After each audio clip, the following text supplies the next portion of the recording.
Sir, हम बहुत ही भयानक दौर से आजकल गुजर रहे हैं। जैसे मनोज झा ने कहा, सभी वक्ताओं ने बात कही।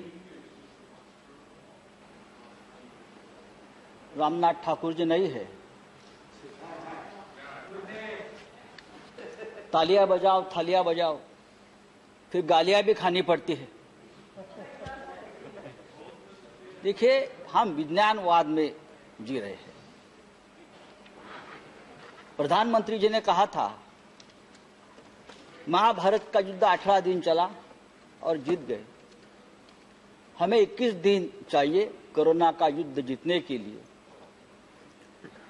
और कितने 21 दिन चाहिए, मैं ये सवाल हमारे नए हेल्थ मिनिस्टर से पूछना चाहता हूं।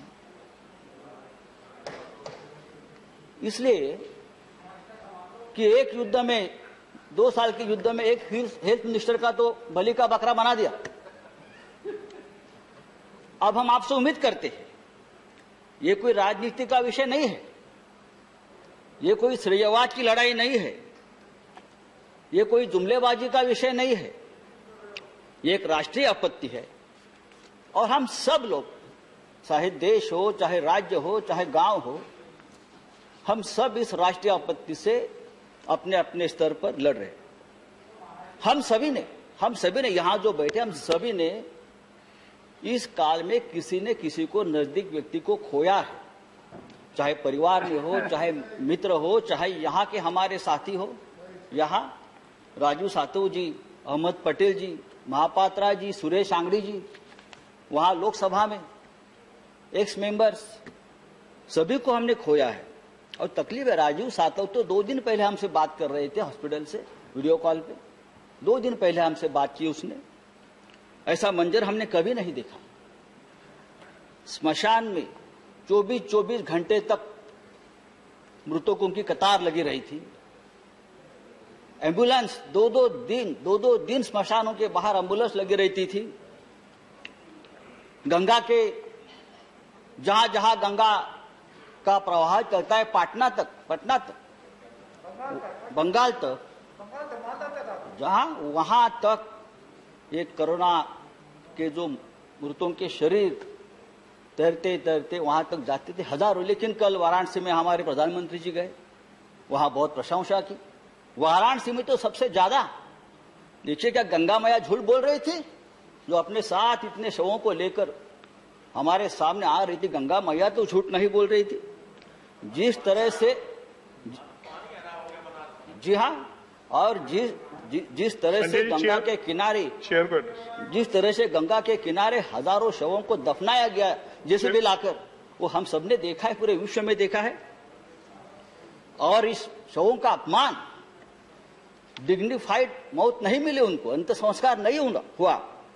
इंडियन पिनल कोड 297 जहां लिखा है कि शवों का अपमान नहीं होना चाहिए, वो गैर कानूनी है और अपराध दंड है।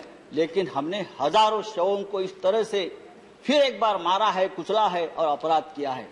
ये किसकी जिम्मेदारी है? मैं किसी एक व्यक्ति को, एक सरकार को दोष नहीं देता हूं। बात सिस्टम की है और सिस्टम के पीछे जो व्यक्ति है उनके बारे में है। लेकिन सरकार से हमारा सवाल है कि आप आंकड़ा क्यों छुपा रहे हो?